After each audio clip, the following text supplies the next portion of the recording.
may statement na laban sa interest niya. Yes, sir. So tinatanong ko dun sa buong video, meron ka bang nakita? Wala.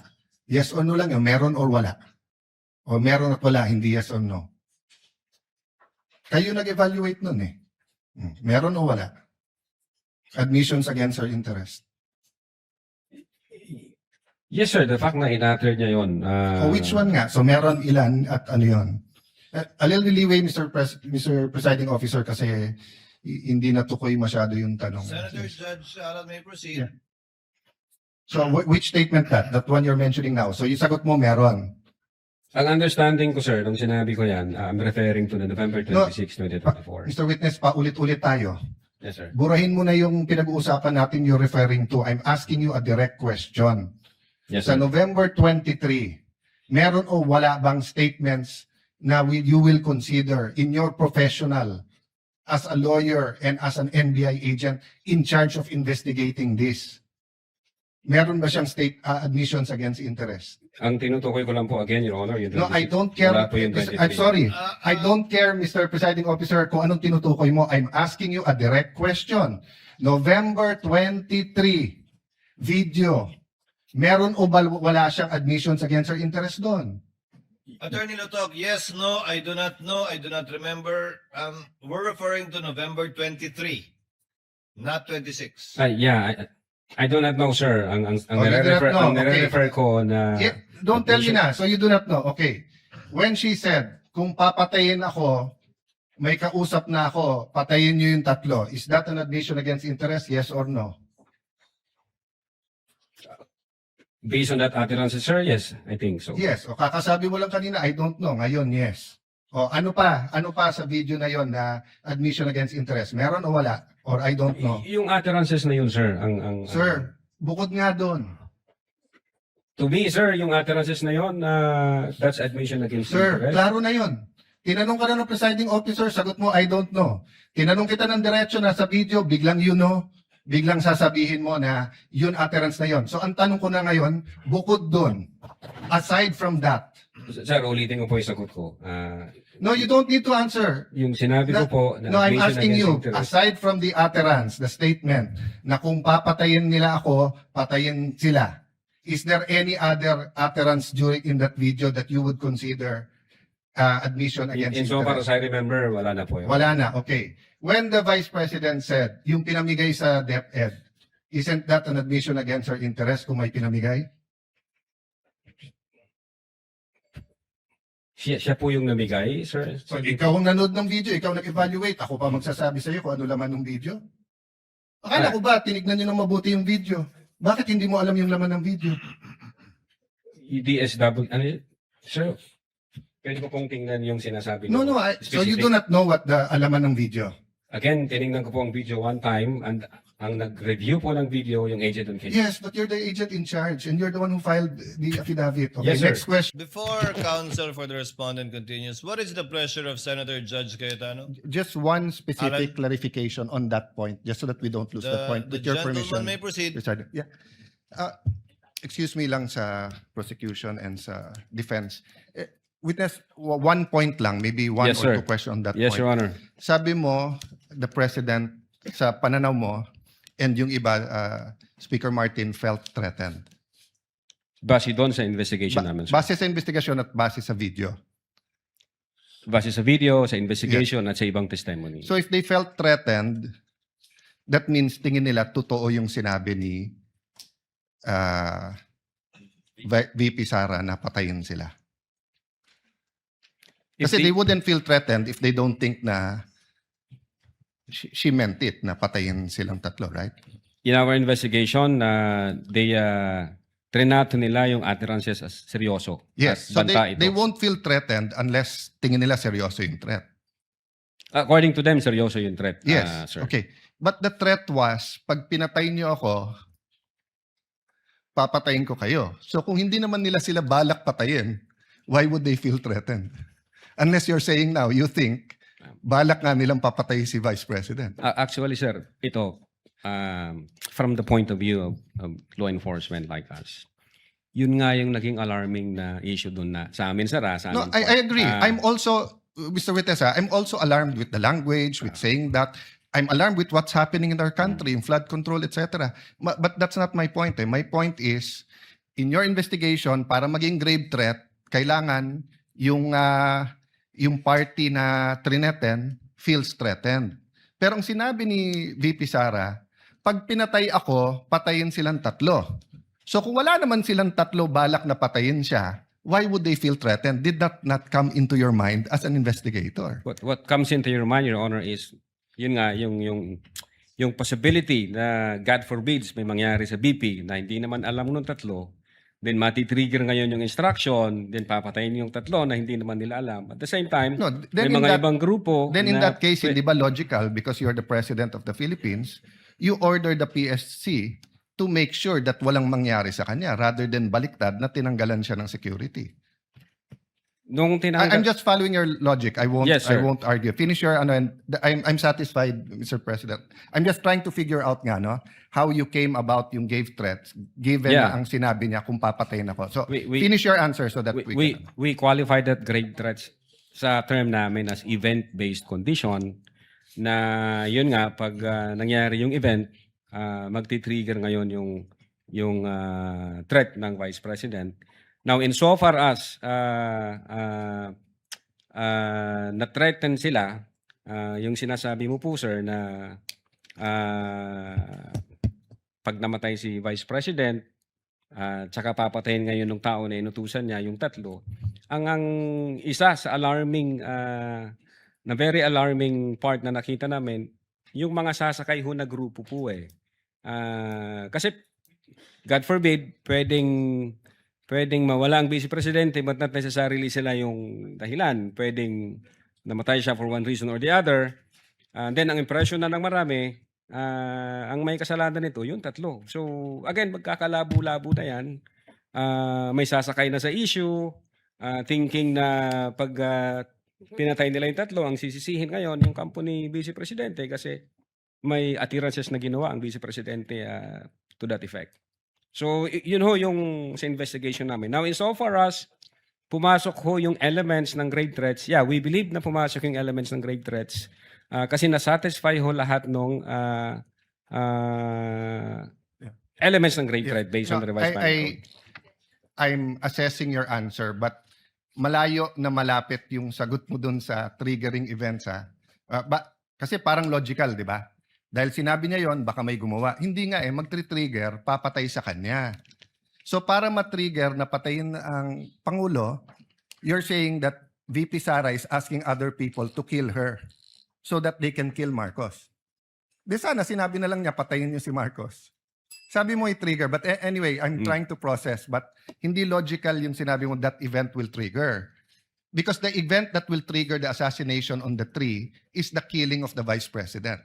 And the Vice President will not tell people, kill me so that you kill them. Precisely, Your Honor. Ang death kasi, for instance, mamatay yung Vice Presidente, it does not necessarily follow na yung 3 yung lang papatay base doon sa attirances. Pwede kasing mamatay yung Vice Presidente for one reason or the other. And again, since walang makakaalam kung sino ang pumatay dyan, ang impression ng mga tao ngayon, mati-trigger ngayon yung instruction. Pag na-trigger yung instruction, pwede na yung sumakay yung iba-ibang grupo thinking na kahit mabulilyaso ang sisisihin dito ang Vice Presidente kasi nga may attirances na ginawa ang Vice Presidente in public. From the point of view of law enforcement, ang gulo nun, Your Honor, matter of national security po yun. It's a matter of national security, Your Honor. Counsel for the respondent may proceed with his cross. Senator Judge Alan It's Cayetano. just a You may proceed, sir. manifestation and point of information. As Senator Judge Lacson said, no, it's for each judge to appreciate. But let me put context, no. I'm not close to VP Sara. I'm not close to Mayor Baste. Ang kasama ko sa Congress si former Deputy Speaker Pulong. But in the last 4 years, I think I've seen him twice or thrice. Yes, Your Honor. Okay. But my reading nung sinabi ni Mayor Baste is pag natulog ka sa gabi, remember the Romanovs. So we have to look at our history. The Romanovs were evicted via a revolution.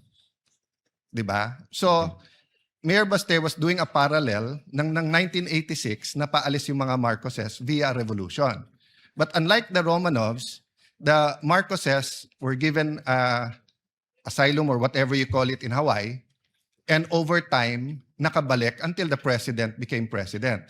Ang Romanovs, inubos sila para nga hindi makabalik. Now, if Mayor Baste was making Romanovs uubusin kayong Marcos, di dapat na-offend si Senator Judge Amy Marcos because she's a Marcos. No? So, secondly, if he made that threat, so if he was saying, may oplan mo, Romanov or maro-Romanov kayo, I'm sure the PNP or the Presidential Security Command, the National Council, would have filed a case against Baste. So I just want, it's fair that you mentioned him, it's fair sa investigation mo, but I don't think we should draw a conclusion here that Mayor Baste was threatening the first family because remember, there's a thin line between a warning and a threat. So pag sinabi ko sa iyo ngayon, witness, pareho tayong abogado, kompanyero, pareho tayong taga-Ateneo, mag-ingat ka sa sasabihin mo. That could be a fair warning. That could be not a threat, di ba? But kapag ka may threat talaga na pinarating ko sa iyo, pag hindi ko gusto ano mo, kakasuhan kita, that could be a illegal threat, di ba? Pero pwedeng warning. So I just want that on the record, Mr. Presiding Officer, Mr. Senate President, because everyone's watching, and in the same manner, we have to be fair to the first family. We have to be fair also to Mayor Baste and to the Dutertes, that rather than draw a conclusion that there was an actual. So the Council for Defense was making a distinction, mentioning Romanov and Oplan Romanov are two different things. It may be the same, it may be different thing. For all we know, narinig ni Mayor Baste na sila Romanov, kaya binanggit niya pa balik. We don't know. I don't know. I haven't discussed it with anyone. I haven't discussed it with the few senators na kaibigan ko dito. So let's just be circumspect and careful from making conclusions. But as far as it is relevant, Mr. Presiding Officer, I appreciate the answer of the witness. Thank you. Thank you, Your Honor. Senator Go, thereafter Senator Padilla. Presiding Officer, dear colleagues, susundan ko lang po yung kay Senator Risa, Senator Judge Risa at Senator Judge JV at yung ibang nagtanong sa admission against interest. You stated this already, but just for the record, you viewed the whole video, right? The whole 2-hour video. The November 23, Yes. Sir. Yes. Yeah, that's isang beses, sir. isang beses lang. Yes, sir. Okay. And how many times there has the Vice President made admissions against her interest? No, sir, ang tinutukoy ko po ang admissions against interest doon sa November 26, sir. No, sabi mo yung November 23 din na ayaw ng defense gamitin contracted. So yung kinausap is also an admission against her interest, di ba? Di, sir, ang sinasabi ko pong admissions against interest, yung November 26 video po, sir. Na sinasabi niyang totoo yun at hindi niya Yes, sinasabi. sir. Okay. Opo. So doon sa November 23, may nakita ka doon na admissions against interest? Insofar as I'm concerned, na nireiterate niya. Hindi, not reiterate. Siguro para malinaw, in your mind or as a lawyer or as an NBI agent, what is an admission against interest? Yun nga po yung ini-explain ko po kanina. Ito po yung isang bagay na ginawa ng isang tao na Hindi ginawa, sinabi. sinabi Kasi ng, it's admission eh. sinabi ng isang tao na ikakasira niya, but then instead of denying na sinabi niya yon, inadmit pa niya ito, ni-reiterate Okay, niya. very clear yon. And you and Agent John Mark Kalilong said that the basis of the investigation was the November 23 video, the basis sa inyong affidavit of investigation sa nag-file ng kaso is certain portions of the November 23 video. As well as So, the November, as well as the As well October as 8, other evidence. Okay. Opo. Sa November 23, ilan ang admission niya against interest?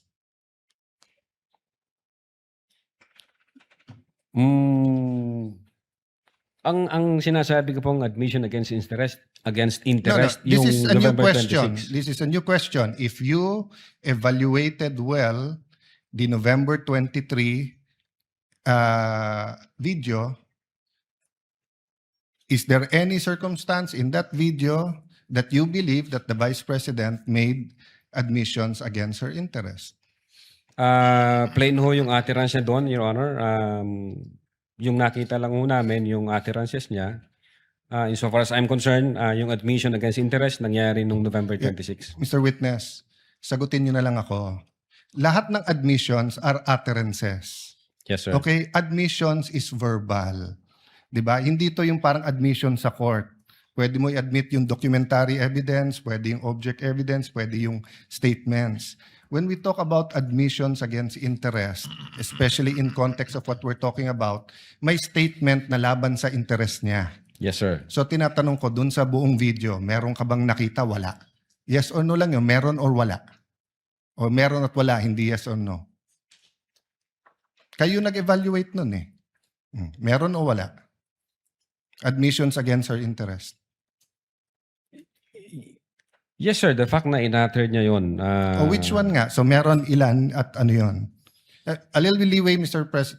Presiding Officer, kasi hindi natukoy masyado yung tanong. Senator Judge Arad may proceed. Yeah.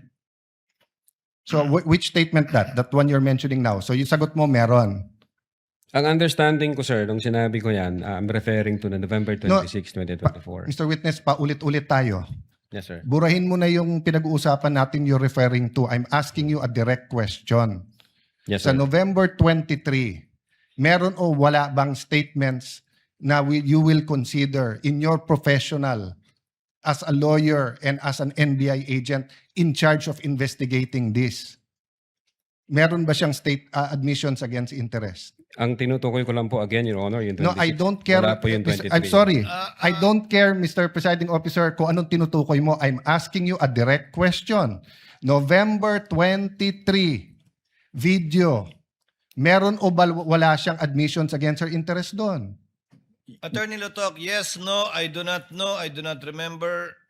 We're referring to November 23, not 26. Yeah, I do not know, sir. Ang Oh, you do not know. ang nire-refer ko na Yeah, don't tell me admission- na. So you do not know. Okay. When she said, kung papatayin ako, may kausap na ako, patayin niyo yung tatlo. Is that an admission against interest? Yes or no? based on that utterance, sir, yes, I think so. Yes. O kakasabi mo lang kanina, I don't know. Ngayon, yes. O ano pa? Ano pa sa video na yon na admission against interest? Meron o wala? Or I don't know? Yung utterances na yun, sir, ang Sir, bukod nga doon. to me, sir, yung utterances na yun, that's admission against Sir, interest. klaro na yon. Tinanong ka na ng presiding officer, sagot mo, I don't know. Tinanong kita ng diretso na sa video, biglang you know, biglang sasabihin mo na yun utterance na yon. So ang tanong ko na ngayon, bukod doon, aside from that, Sir, ulitin ko po yung sagot ko. no, you don't need to answer. Yung sinabi ko po na No, I'm admission asking against you, interest. aside from the utterance, the statement, na kung papatayin nila ako, patayin sila, is there any other utterance during in that video that you would consider admission against In so far interest? as I remember, wala na po yun. Wala na, okay. When the Vice President said, yung pinamigay sa DepEd, isn't that an admission against her interest kung may pinamigay? Siya po yung namigay, sir? So, ikaw ang nanood ng video, ikaw nag-evaluate, ako pa magsasabi sa iyo kung ano laman ng video. Akala ko ba, tinignan nyo ng mabuti yung video? Bakit hindi mo alam yung laman ng video? DSW, ano yun? Sir, pwede ko pong tingnan yung sinasabi No, niyo. so you Specific. do not know what the laman ng video. Again, tiningnan ko po ang video one time and ang nag-review po ng video yung agent on case. Yes, but you're the agent in charge and you're the one who filed the affidavit. Okay, Yes, sir. next question. Nung sinabing mag-people power, tapos ang sinabi niya, hindi yun yung solusyon. O kung nag-people power, sino magiging presidente? Kung nag-people power at mawawala ang Pangulong Marcos, sino magiging presidente? Siya, sir. Opo. Oh, so hindi ba admission against her interest din? Siguro sa interest niya maging presidente. Pero ang sinabi niya, what? I think so, sir. Okay. So I mentioned 3. So my next question, when you have an admission against interest, do you take the whole admission or you can cut it up into parts? Again, Your Honor, yung If my admission against interest is one sentence or one paragraph or 3 sentences, can you take one sentence and say yun lang yung admission and the 2 other sentences are not? Can you divide I think it it up? should be the whole, sir. The whole sentence. So the whole sentence niya, nung sinabi niyang kung papatayin ako, is pinagbibintangan niya yung 3 na papatayin siya. So if you say it's an admission against interest and you believe it, you also have to believe na papatayin siya nung 3. The same thing, if you're going to say na namudmud siya sa DepEd, ang sinabi niya galing sa First Lady yung pera. So you're also going to have to believe that. So if you're going to believe her na yung ibang sinabi is seditious, ngayon sinabi nga niya hindi solusyon ng people power. So as the evaluator, bakit hindi consistent yung evaluation niyo nung video? No, I think yung insofar as people power is concerned, I think sinabi niya yata na, yes ma'am, natutuwa ako dun sa ginagawa niyo. Hindi. Your Honor. Pwede ko pong ulitin. Your Let Honor. the record speak for itself. It's on Yes, Your page 26. Same paragraph nung sinabi niyang papatayin, no? But having said that, last question, no? Bakit sa cybercrime ni-refer? Ba't hindi sa anti-terrorism or sinabi mo meron intel group? Bakit sa cybercrime? Your Honor, my cyber aspect po kasi yung violation. Okay. What are the aspects of the alleged threat? One is the cybercrime grave threat. The other one is a possible assassination threat, right? No, Your Honor, yung sinasabi kong my cyber aspect, the utterances was made through Through cyber. And the by... utterance, in accordance with you, constitute grave threat. Yes, sir. But if she meant it, and if it is true, and if it is accurate, it's also an assassination plot, isn't it? Kung totoo yung utterance niya, napapapatay kita, may kausap na ako, hindi ba assassination plot yun? Maybe, sir, yes. No, hindi maybe. NBI kayo nag-aano eh. May nagsabi sa presidente, papatayin kita. How much plain can that be as an assassination plot? That's why, sir, may validation process. That's sir. why may validation. Kaya yun yung tanong ko. Ano ba mas mabigat, yung assassination plot o yung cyber aspect? No, Your Honor. No, diretso yung tanong. Hindi no. Anong mas mabigat? It's a direct question. If you were NBI director now or whatever, you were PNP chief, dalawang iniimbestigahan mo, yung cyber aspect na pwedeng cyber libel, pwedeng grave threat, at yung assassination plot, ano mas mabigat sa dalawa? Ano yung prioritize mo? Your Honor, yung cyber aspect, based on the law, mag-a-add siya ng 1 degree higher doon sa... So, magdidebate tayo kung anong higher, papabayaan mong mapatay ang presidente. Kindly wind up, Senator Yes, Judge. I'm winding up. The point I want to make, Mr. President, is whether I was the PSC, the Executive Secretary, NBI, or an ordinary citizen, my first concern is wag mapatay ang presidente. Yes, sir. But instead of the NBI director taking it upon himself, giving it to the anti-terrorist or to the intelligence, sa cybercrime binigay. Your Honor, again, uulitin ko, yung utterances was made through information and So, communication technology. Kaya may I hope if jurisdictional any one of my cybercrime colleagues here division. become president, magbago yung attitude ng NBI. Mas importante pala cyber kaso sa buhay ng presidente. Not necessarily, Your Thank you, Honor. Mr. President. Noted. Council